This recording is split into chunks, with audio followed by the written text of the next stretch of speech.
Bon mercredi, joyeux Noël, belle journée aujourd'hui, le 25 décembre. J'espère qu'on va prendre le temps de méditer sur la parole de Dieu. Et aujourd'hui, comme on le fait tous les mercredis, on rejoint quelqu'un qu'on apprécie beaucoup, notre amie Marie-Jeanne.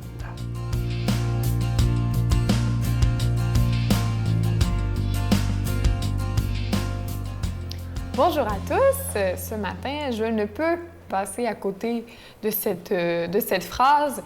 Joyeux Noël! Je vous souhaite un Noël d'amour, de paix, d'éternité dans le Christ, dans ce Jésus, cet Emmanuel qui est né, qui est là pour nous aujourd'hui. Et je vous souhaite de le passer avec les gens que vous aimez aussi, ce temps de Noël, ce temps de réveillon et de joie. C'est toujours une fête très joyeuse. Moi, j'ai des souvenirs de fêtes de Noël avec ma famille, avec les amis, où on fait des chants, où on mange bien, où on prend le temps d'être ensemble. Puis c'est toujours la joie, c'est toujours agréable de vivre ça au moins une fois dans l'année comme ça. C'est de la joie gratuite. Alors, je vous souhaite cette joie gratuite-là. Mais aussi, au-delà de la joie, ce dont j'avais envie de vous parler aujourd'hui, parce que quand même, Noël, c'est... faut chercher profond pour qu'est-ce que je veux dire, parce qu'on reçoit beaucoup d'informations et de choses, mais ce qui me venait au cœur, c'est vraiment cette douceur de Dieu. Aujourd'hui, c'est de ça que je veux vous parler, c'est sur ça que je veux partager avec vous. La douceur de Dieu, puis pas une douceur dans le sens d'un Dieu immense qui est un peu perdu dans l'univers, mais la douceur d'un Dieu qui est là ce matin, qui est avec vous, qui est devant vous, qui est avec moi, qui est devant moi aussi. La douceur d'un Dieu qui est un enfant qui est petit, qui est vulnérable et qui dégage par sa présence, je crois, enfin c'est ma foi, qui dégage par sa présence toute la tendresse de Dieu qui est immense, mais aussi qui est tout petit, qui se fait tout petit. Et cette marque de tendresse-là dans les petites choses, dans la vulnérabilité, elle me parle aussi beaucoup au travers de ce qu'on appelle l'adoration. Je ne sais pas s'il y en a qui connaissent sûrement le fait d'aller adorer dans l'Eucharistie. Et c'est là, moi, l'été dernier, j'ai revécu cette expérience de douceur dans l'adoration en prenant le temps de m'arrêter devant le Saint-Sacrement et de me dire, ce que je vis en ce moment, c'est la même chose que si j'étais à la crèche et que j'étais là à regarder un petit bébé qui vient de naître, puis de m'émerveiller, puis de me dire « Waouh, c'est beau, c'est fort la vie, c'est doux la vie, c'est grand la vie, puis en même temps, c'est tout petit aussi. » Et donc, je nous souhaite ce matin de prendre le temps de vivre cette adoration. Donc, pas nécessairement dans l'idée que c'est quelque chose d'inatteignable et de super abstrait, mais plutôt dans cette idée que c'est comme si on avait en nous un bébé, un petit enfant, vraiment, c'est ça. J'imagine que vous avez déjà tenu un bébé dans vos bras. Ça prend de la place, puis en même temps, c'est tout petit, c'est tout fragile. Mais de prendre le temps de prendre Jésus dans nos bras, puis de le bercer, puis de lui dire merci, puis de lui dire qu'on l'aime.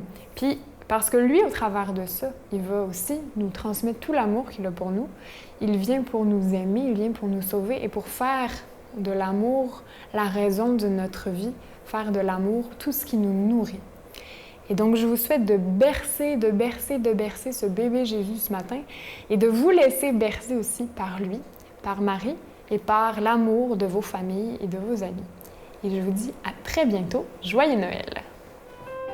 Notre Père qui es aux cieux, que ton nom soit sanctifié, que ton règne vienne, que ta volonté soit faite sur la terre comme au ciel. Donne-nous aujourd'hui notre pain de ce jour. Pardonne-nous nos offenses comme nous pardonnons à ceux qui nous ont offensés. Ne nous laisse pas entrer en tentation, mais délivre-nous du mal, car c'est à toi qu'appartient le règne, la puissance et la gloire pour les siècles des siècles. Amen. Feliz Navidad, prospero año y felicidad. Noel, voici le Rédempteur. Célébrons ses louanges et qu'elle chante encore ses dons précieux.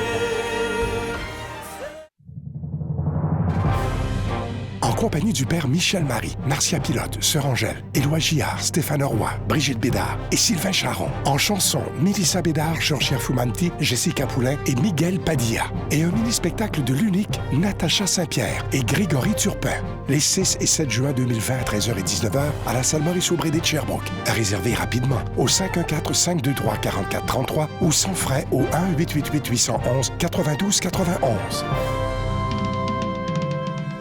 Je suis tellement content de vous parler de ce magnifique cadeau du mois de décembre, ce beau mois de Noël, une belle exclusivité de la Victoire de l'amour. Il s'agit du pendentif de la Vierge Marie et l'enfant, orné d'un petit zircon qui représente l'étoile de Bethléem. Ce pendentif, il est déjà béni. C'est vraiment un véritable bijou et vous le recevrez avec un don de 25 $ et si vous en voulez deux, avec un don de 40 $. Vous recevrez aussi un reçu pour fin d'impôt. Et moi, je veux prendre le temps aujourd'hui de vous dire merci de tout cœur de votre offrande spéciale de Noël. C'est un peu comme si vous faites un cadeau de Noël directement à Jésus afin que sa parole soit annoncée.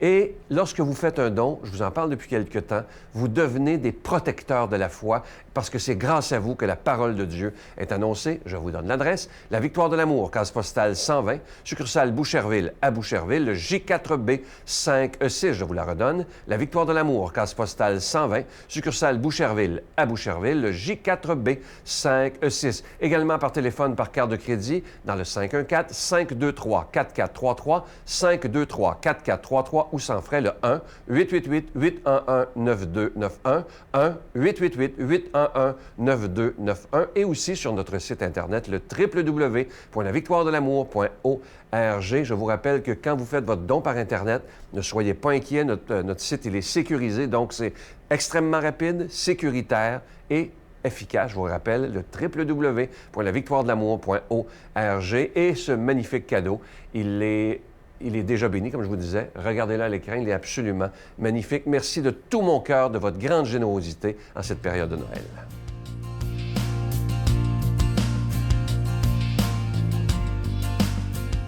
Mon Dieu, donnez-moi la sérénité d'accepter les choses que je ne peux changer, le courage de changer les choses que je peux et la sagesse d'en connaître la différence.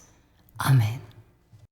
Aujourd'hui, la parole de Dieu pour cette journée de Noël est proclamée par notre ami, l'abbé Éloi Gillard.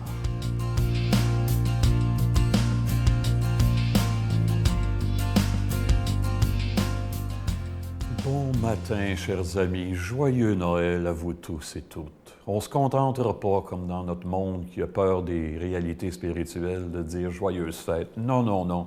Joyeux Noël. Vous savez que le mot Noël veut dire « naissance ». Souhaitons-nous la joie de renaître à l'amour de Dieu un peu plus cette année encore. Et souhaitons-nous de le vivre ensemble. Il y a beaucoup de gens qui, parmi nous ce matin, passent Noël tout seul. Je suis sensible à ça. Mais on n'est pas tout seul ici ce matin. On va prier les uns pour les autres. On forme une communauté. Et c'est tellement chargé de sens, c'est tellement important dans notre monde. Alors, on a le récit de la Nativité pour nous, dans Luc. En ces jours-là, parut un édit de l'empereur Auguste, ordonnant de recenser toute la terre. Ce premier recensement eut lieu lorsque Quirinius était gouverneur de Syrie, et tous allaient se faire recenser, chacun dans sa ville d'origine. Joseph, lui aussi, monta de Galilée, depuis la ville de Nazareth vers la Judée, jusqu'à la ville de David appelée Bethléem.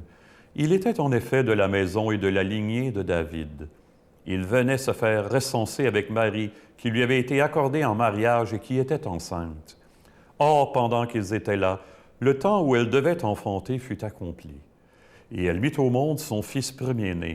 Elle l'emmaillota et le coucha dans une mangeoire, car il n'y avait pas de place pour eux dans la salle commune. Dans la même région, il y avait des bergers qui vivaient dehors et passaient la nuit dans les champs pour garder leurs troupeaux. L'ange du Seigneur se présenta devant eux, et la gloire du Seigneur les enveloppa de sa lumière. Ils furent saisis d'une grande crainte. Alors l'ange leur dit, « Ne craignez pas, car voici que je vous annonce une bonne nouvelle, qui sera une grande joie pour tout le peuple. Aujourd'hui, dans la ville de David, vous est né un Sauveur, qui est le Christ, le Seigneur. Et voici le signe qui vous est donné. Vous trouverez un nouveau-né emmailloté et couché dans une mangeoire. » Et soudain, il y eut avec l'ange une troupe céleste innombrable qui louait Dieu en disant « Gloire à Dieu au plus haut des cieux et paix sur la terre aux hommes qui l'aiment. Savez-vous que selon un sondage d'une firme très connue au Québec, selon un sondage publié récemment, savez-vous qu'il y a la moitié des Québécois qui souffriraient d'anxiété ou d'angoisse? On est rendu là. Vous allez me dire, c'est parce que c'est mieux diagnostiqué qu'avant. Peut-être. Mais comme moi, là, vous regardez aller le monde, avez-vous l'impression que les choses s'améliorent? Et c'est pour ça que moi, j'ai choisi à Noël, cette année, de parler de la paix. Paix aux hommes qui l'aiment, aux humains, aux femmes, aux enfants. Paix. Et que c'est quelque chose que sans s'en apercevoir, on recherche toute notre vie. Puis de différentes manières. Avez-vous remarqué? Il y a la paix physique. Des efforts que je vais mener pour que mon corps fonctionne bien. On fait de l'exercice, on surveille notre alimentation, notre hygiène. C'est tant mieux, c'est une bien bonne chose, mais un petit virus peut nous jeter sur le dos et nous menacer gravement parfois. La paix financière. Hey, quand j'aurai assez d'argent pour me sentir en sécurité, je vais juste avoir peur de le perdre. C'est ça que ça va m'apporter. La paix financière, il faudrait voir. La paix psychologique, difficile à atteindre. Hein? On a de grosses blessures. Fragile. On est fragile, plus qu'on pense. Parfois, un seul événement traumatisant peut mettre quelqu'un à l'envers. La paix intellectuelle. Hey, j'ai réussi à répondre à mes questions en attendant que d'autres arrivent. La paix avec mon entourage, ma famille, mes proches, mes voisins, l'école, le travail. Et qu'il faut y travailler tout le temps. Puis les résultats ne sont pas toujours à la hauteur. C'est inconstant, c'est toujours à reprendre. Il faut, bien sûr, poursuivre ces paix-là. Elles sont toutes bonnes, mais elles sont passagères, elles dépendent de trop de facteurs. En y réfléchissant, là, cette année, je me suis dit, il faut que j'y pense. J'en suis venu à me dire, la paix véritable ne peut venir que d'une réalité. La certitude d'être aimé. Êtes-vous d'accord avec moi? Et qui peut m'apporter cette certitude d'être aimé qui ne me lâchera pas? Sinon, le Christ. C'est ça qui manque trop souvent dans notre monde. C'est ça qu'on vient fêter à Noël. Cette espérance que le Christ ne nous lâchera pas et que même dans nos manques, dans nos dépendances, on va être capable de compter sur sa présence. Les AA, les alcooliques anonymes, dans leur guide spirituel, ils ont une réflexion surprenante. Tant que je vais faire passer ma dépendance envers les autres avant ma dépendance envers Dieu, je ne m'en sortirai pas. Eh bien, ça vaut pour tout le monde. Hein? On ne doit pas être dépendant au sens qu'on est pris avec, mais au sens que la paix, c'est le fondement de notre être et il faut y retourner tout le temps, au plus intime de nous. Que ça nous soit donné encore une fois cette année avec la fête de Noël, cette conviction qu'elle est déjà là. Et Dieu nous bénisse ce sens. Au nom du Père, du Fils et du Saint-Esprit, joyeux Noël encore. Bonne vie tout le monde. Je vous salue Marie, pleine de grâce. Le Seigneur est avec vous. Vous êtes bénie entre toutes les femmes, et Jésus, le fruit de vos entrailles, est béni. Sainte Marie, Mère de Dieu, priez pour nous pauvres pécheurs, maintenant et à l'heure de notre mort. Amen.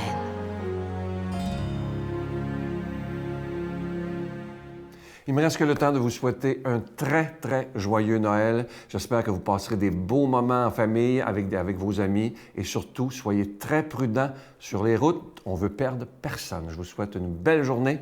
Joyeux Noël. Bye-bye. Ah oui. Puis les plus surpris qu'on se marie, Sylvain, c'est elle puis moi. Ah oui? Parce que moi, j'étais sûr que plus jamais j'allais me remarier, puis elle aussi. Mais c'est un autre cadeau.